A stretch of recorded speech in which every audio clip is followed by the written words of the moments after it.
Hey everybody, it's me, Andrew. Get out into nature and tune in for yourself. Resonate with the Earth's electromagnetic field via 432 Hertz, the universal frequency. Balance out psychologically and emotionally, and further strengthen your brain and your heart's coherence as well. Get a plant-based diet going for yourself today and nurture yourself right back into life. We are literally herbivores in nature.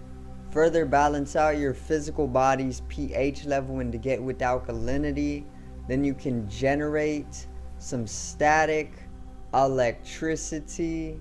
Send me some love telepathically. Set attention to your mind and set intention to communicate. That is all there is to telepathy. You are now tuning in to great days.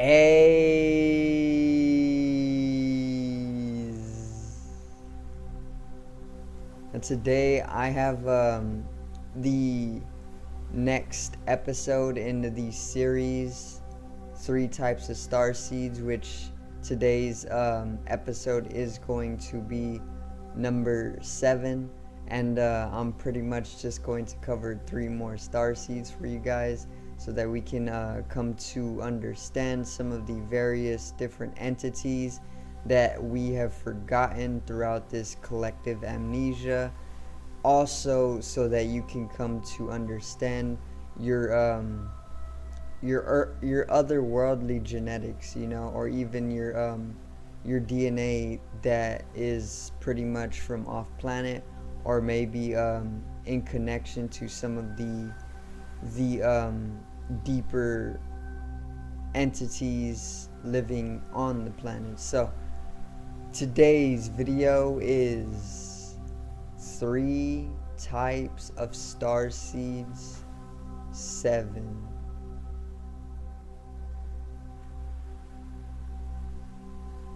Now,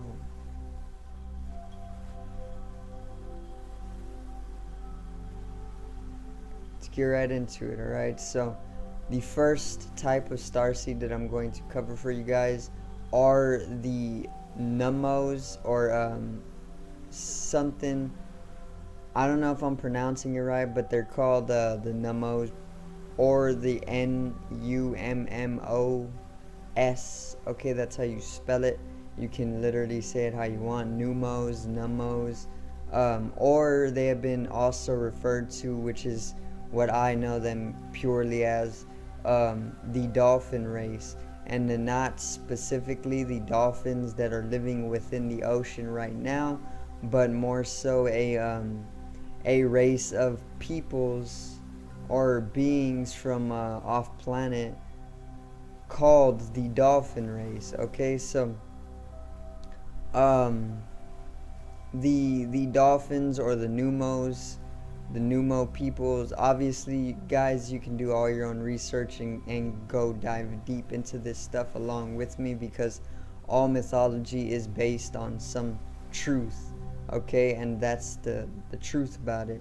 So the Nummos, or the dolphin peoples, are known in Dogon mythology. Basically, Dogon is a ancient indigenous tribe that had a lot of astronomical knowledges that they depicted in cave writings way before they were ever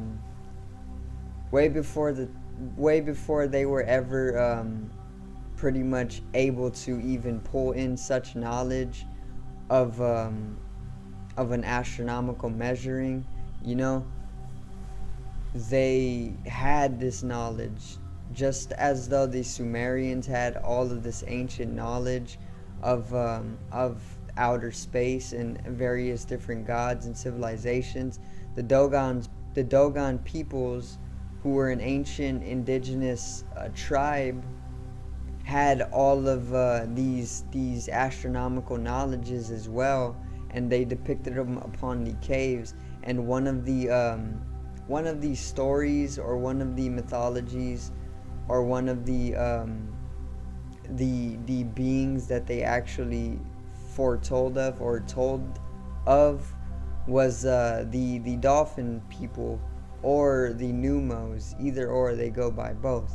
Okay, and these peoples pretty much came from outer space on a UFO. They don't have the actual names, they just called it a flying machine, you know. But they came from outer space on a UFO, right? The Nummos, or the Dolphins, is what they're called. And they presented themselves to the Dogons, to the Dogon peoples, the ancient indigenous tribe. And they're pretty much half fish and half humanoid. So they're like a fish human hybrid, or a fish humanoid hybrid of some sort. And the story goes that they came down in this UFO, presented themselves to the Dogons, and they had to actually build their own reservoir of water as their spaceship was setting down. They pretty much made their own reservoir of water so that they can sustain themselves as they came down out of the flying machine or the spaceship. Okay, and the Dogons were told of this throughout their life. So the appearance of the Dolphins or the Nummo peoples are obviously they're humanoids, but they're also fish. So they're like a hybrid of some sort. They were claimed to have bottom half more aquatic or amphibious in nature, and the top half that was more integrated to a humanoid, like the Dogons, you know. And also their dimensionality would probably be something of a fourth dimensional to fifth dimensional to even higher. Okay, so pretty much even third dimensional. So third dimensional to pretty much, let's say, at least the sixth dimensionality. Okay, and let me see. They're also said to come from Sirius B. So the Sirius binary star system of Sirius A and Sirius B, they are said to come from an aquatic planet on Sirius, or within Sirius B. So the binary star system, the two-star system, they are said to come from Sirius B, from a planet that is majorly water, or the majority of the planet is water. And this is why they are literally like mermaid people, or just aquatic, amphibious, hybrid, humanoid peoples. Okay, and this is pretty much the Nummos, you know. So their purpose on Earth was to pretty much bring in a sense of unification and a new technologies to the world, as well as a understanding of a different dimension of existence itself, which nowadays we can pretty much call we can say that all we know of spirituality and the higher metaphysical dimensions did come from the Nummos, or the Dolphin peoples, being water beings. They are very much more in a spacious, or more of a liquefied state of being, and this actualizes a subtle nature of existence. This allowed them to further bring in more of a harmonious and a superfluous nature to the earth, and this is still within their purpose. So if you feel as though you are a starseed of these Dolphin peoples or of these Nummo peoples, then it could be so that you are a starseed of the Dolphins or the Nummos. Now, in order to really understand if you are a starseed of the Nummos, then you will pretty much find yourself looking up towards the Sirius star systems. That is one depiction that you could possibly be a starseed of the Nummos. Another is that you are drawn to the actual dolphin race. You know, the dolphins that we know nowadays, the ones that are the second most intelligent species on the planet, or even the first, is another depiction that you are a Nummo starseed. Okay, if you are drawn to dolphins, obviously you have some connection to the race of dolphins that has actualized itself in modern day existence. Okay, and let's see, if you are very, very drawn to water as well, chances are you are a Nummo starseed. Okay, and if you are pretty much naturally psychic or very, very intuitive in nature, chances are you are also a Nummo starseed. And lastly, if you are a natural healer of people emotionally, chances are you are a Nummo starseed. Okay, now a little theory. I do theorize about these peoples from time to time because they are one of the entities that I actually understand to be canonically within humanity's existence. Okay, so there is the dolphin race that we know now, the dolphins that live in the ocean, you know, and then there is the mythology of the dolphin peoples in Dogon's existence. Okay, so what I have theorized is that the dolphins we know today are the very same dolphin peoples that came down to Earth during the Dogon's existence. Okay, but the fact about these types of entities that come from outer space is that they hold genetic information that allows them to pretty much downgrade in their physical existence. So basically what I'm trying to get at is that these dolphin peoples, or the Nummos that presented themselves to the Dogons, could have been humanoid fish or amphibious hybrids, and they could have been more sophisticated than any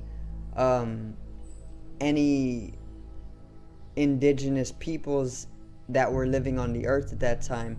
But that doesn't mean that they can't downgrade themselves to a state of full amphibian or full aquatic marine life as the dolphin is now, in order to pretty much actualize some sort of coexistence with the humans on a more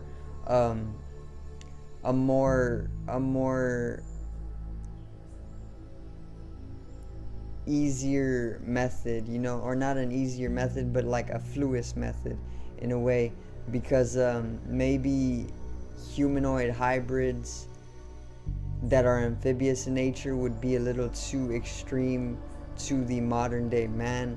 So perhaps that they created themselves to be fully aquatic and live within the ocean as the form of a dolphin, and then pretty much help humanity from there, you know, in any psychic manner that they do, because dolphins are very, very psychic, and they've even been proven to pretty much be able to communicate with humans on a totally different frequency. Okay, not with human English, even though they are capable of speaking this or speaking with humans. And there could be the Nummos present right now, okay, or the dolphin race present right now, speaking with me through the modern day dolphin race. But yeah, I'm actually going to keep it right there for the Nummos or the dolphin races. But that is the first type of starseed in today's video. Now, the second type of starseed in today's video is going to be the Saurian. Now, the Saurian is a reptilian humanoid, okay? And just as the draconians are reptilian humanoids, and the Ophiuchus, which I have done a past video on, these two reptilian humanoids, the Saurian is but a third. There are many different varieties of reptilianoids, or reptilian or lizard hybrid humanoids, okay? Now, the Saurians are said to exist in many places on Earth. They're said to exist or originate in Southeast Asia, or even just Southern Asia. They're said to have come from the one of the atomic bombs that went off in New Mexico. They're said to have come from many different places. They're said to have been seen in I do believe swamps in America, okay? They have been said to be seen in many different places. They have been talked about in Marvel Comics. They have been talked about in various different Star Trek films or episodes, I believe, or if not Star Trek, something along the lines of Star Trek. They have been talked about in many different science fictions, you know, and there is plenty of proof, or there's plenty of logic and reason to back up their existence and their origin as well. But either way, the Saurians' appearance are once again just humanoids, okay? So they're pretty much like human. They're bipedal, but they're completely reptilian in nature, and they're anthropomorphic as well. So they have the ability to shapeshift, or if shapeshift is a little too far out for you, they have the ability to basically entrance another being into a completely different spatial dimension that allows them to project any sort of image unto that person's mental body, you know, and that further allows that that victim of that entrancement by that Saurian to pretty much transmit themselves in any given form that they would like to do so. And it is pretty much always going to be a human, so that they can keep a sense of camouflage within modern day society. Now they are also said to be fourth dimensional in nature, so their dimensionality is fourth dimensional. I don't know if they would be fifth dimensional beings. Perhaps they would be.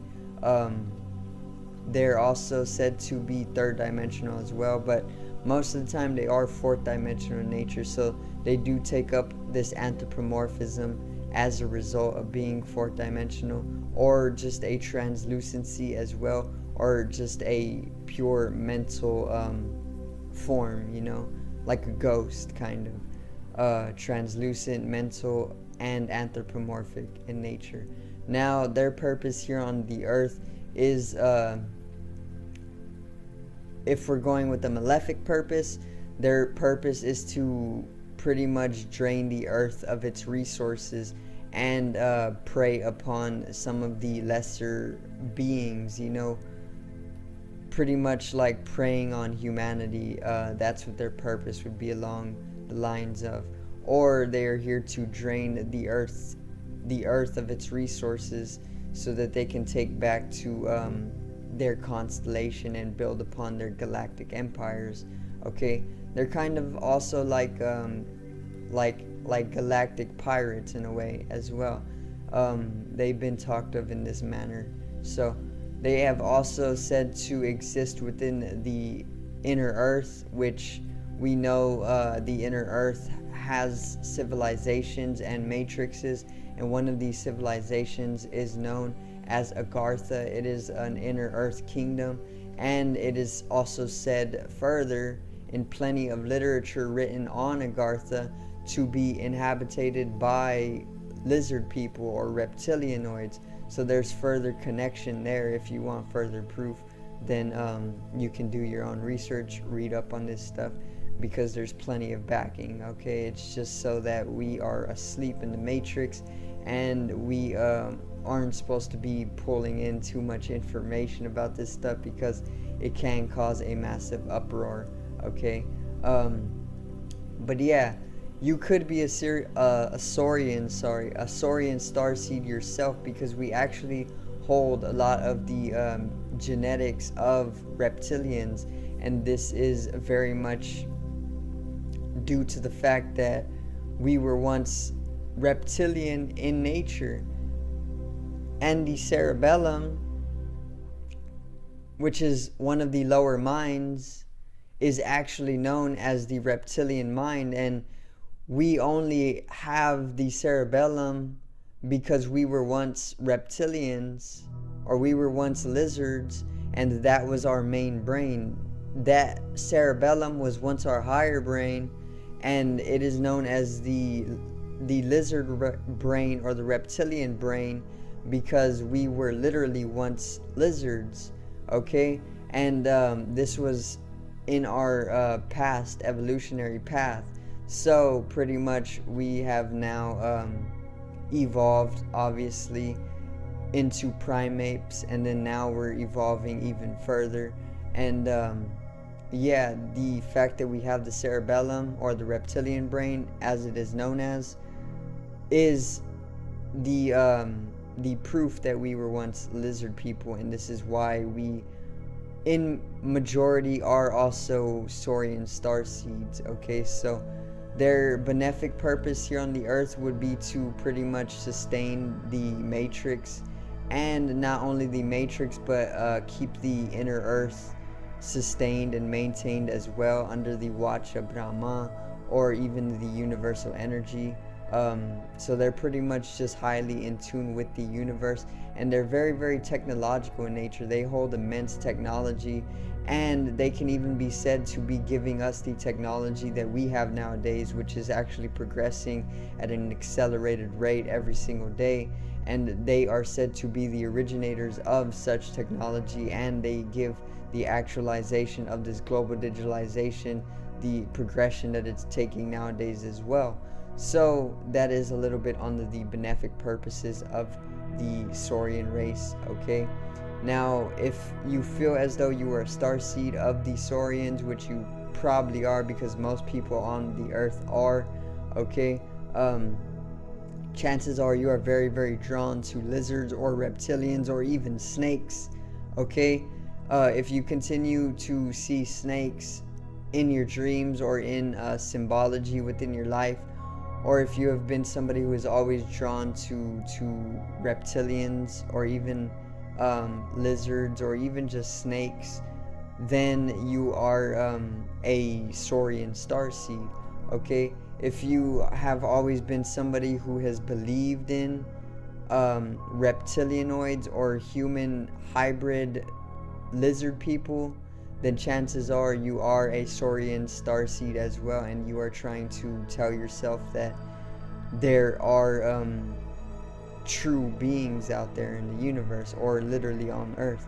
And also, if you find yourself drawn to some of the deeper mysteries of life, or the deeper dimensions of life, or spiritual dimensions of life, chances are also you are a Saurian starseed. So that's a little bit on the Saurian starseed, which is a lizard reptilianoid or human lizard hybrid. Okay, and yeah, I'm pretty much just gonna get into the next starseed right now for you guys, so this video does not get too long. So the third type of starseed in today's episode is the Anunnakian starseed.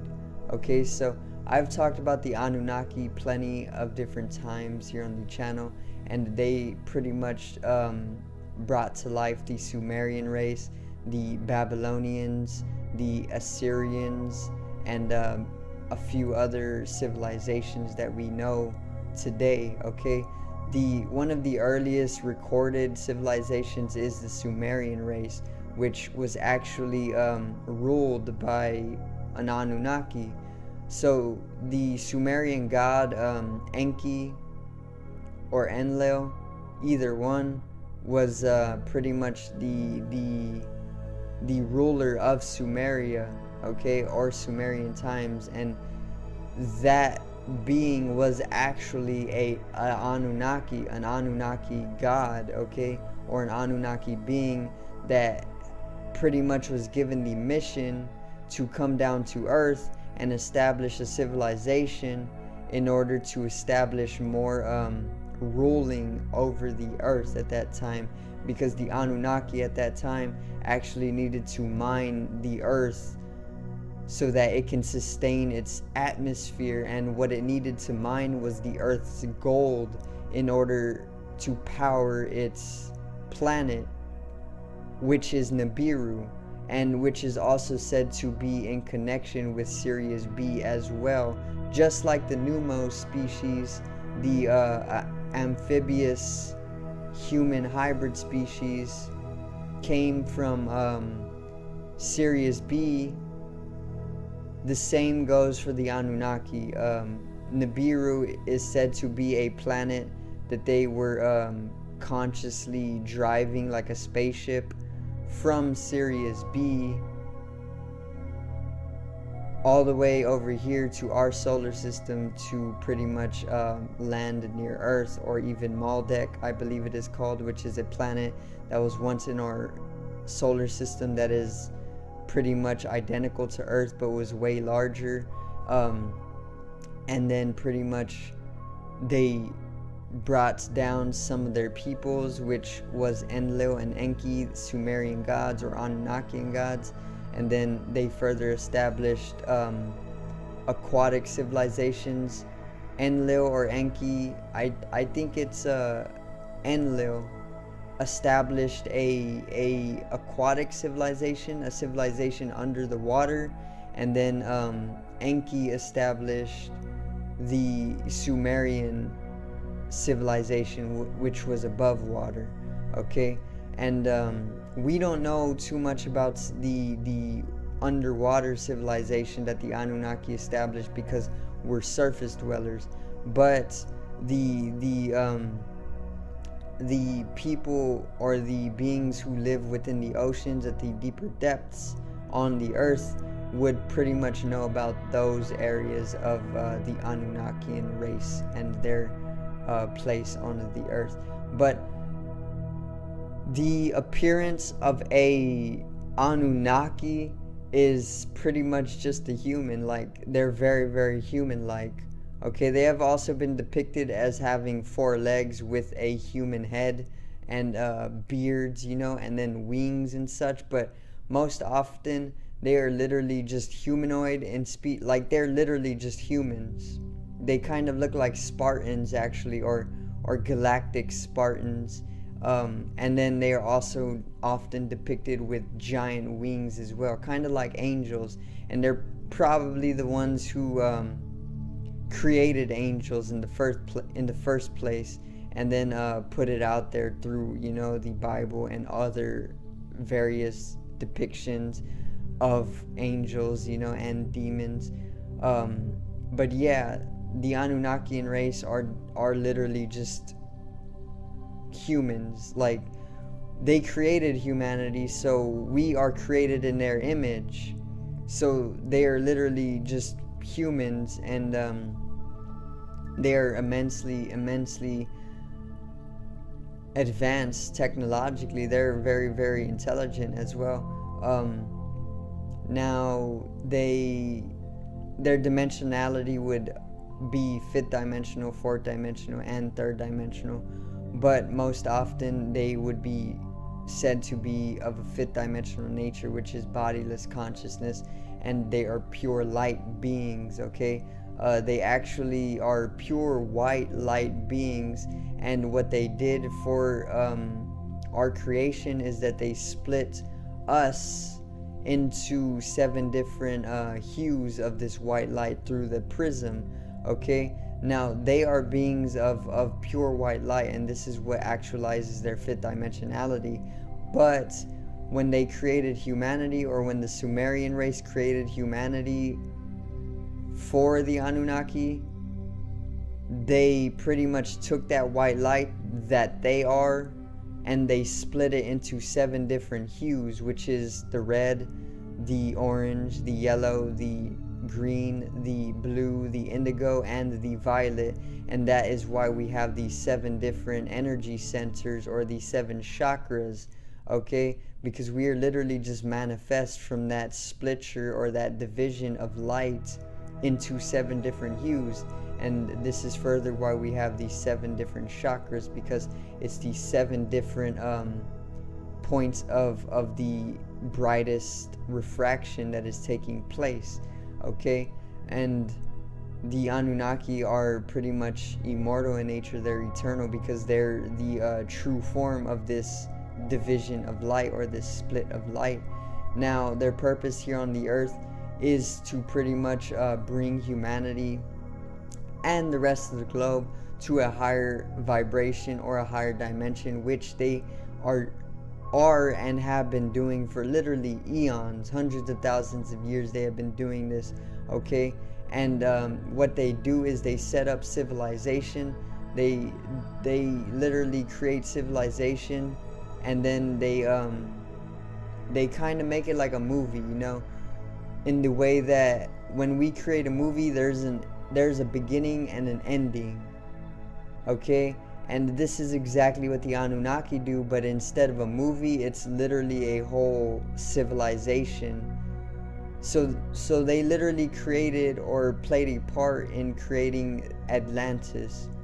And not only did they create Atlantis, after Atlantis' destruction, or after the movie of Atlantis ended, they waited a little bit, and then they further created the next civilization, which would be modern day civilization.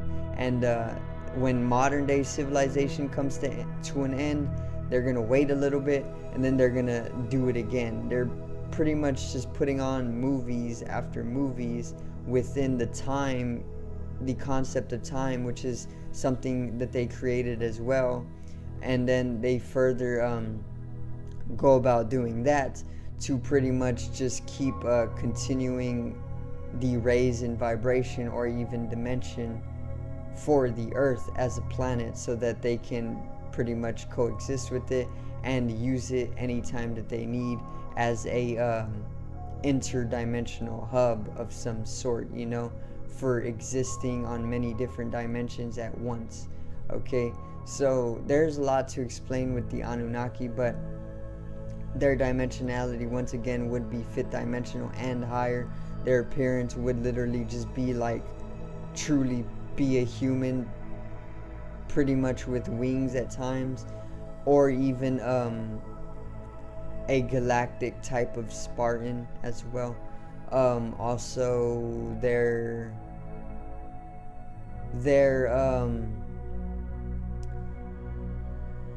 if you do find yourself to be a Anunnaki starseed, chances are you will find yourself around the literature of Zecharia Sitchin.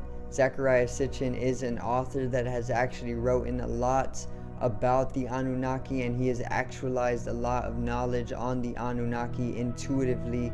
And if you are an Anunnakian starseed, chances are you will be drawn naturally and unknowingly to Zecharia Sitchin's work, due to the genetic karma that is taking place, trying to tell itself or tell you that you are a starseed of the Anunnaki. Also, if you are drawn to the Sumerian race, or even the Babylonian times or the Babylonian civilization, you are an Anunnaki starseed as well, because these are pretty much civilizations that were established by the Anunnaki as well. Okay, and if you find yourself looking up towards Sirius or the Sirius star system as well, chances are you hold Anunnaki genetics also. And lastly, if you are very much drawn to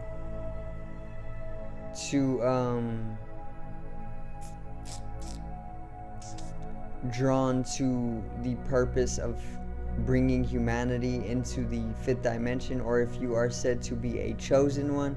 If you feel as though you are a chosen one, you are a Anunnaki starseed as well, due to the fact that the Anunnaki are the ones who are establishing the chosen individuals in life to bring about that canonical progression of humanity's dimension into the fifth. Okay, so that's a little bit on the Anunnaki starseed, and that is pretty much the episode of 3 Types of Starseeds for this month, and I hope you guys did enjoy. I hope I did help you get in tune with some of your otherworldly genetic information, or even the different type of starseed that you can be. So I pretty much just introduced the Nummo tribe, or even the Dolphin race. I also introduced another reptilianoid, which is the Saurian. And lastly, I brought in the Anunnaki starseed for you guys, which most people also are Anunnaki starseed, because they literally are the creators of the human race. So I forgot to mention that the Anunnaki are the creators of the human race. We were created by the Sumerians, and the Sumerians got the mission to create humanity from the Anunnaki themselves. So we literally were created by the Anunnaki, and therefore most people here on the earth are Anunnaki and starseeds. So we're literally just one family, like quite literally. Okay, and genetically we are literally holding all of the information within the universe. Okay, so we can be said to be many different star seeds in one physical form at once, you know, but it's just up to you which one you want to express throughout this life. You can take one up individually, and you can express that and live amongst that in actuality, because they all actually exist. Okay, and that just is where all the fun comes in. Okay, so I do thank you guys for watching once again, and I hope you did enjoy the video today on 3 types of starseeds and starseeds. So make sure to subscribe over here to the left of me and help me reach 100 subscribers. Drop a like on the video to the right of me and support the channel once again. Generate some static electricity from the ethereal body, or the spatial body, or even the first layer of the aura needs to be strengthened and realized for the collective rise in consciousness. I love you guys. Have a great day, and peace out.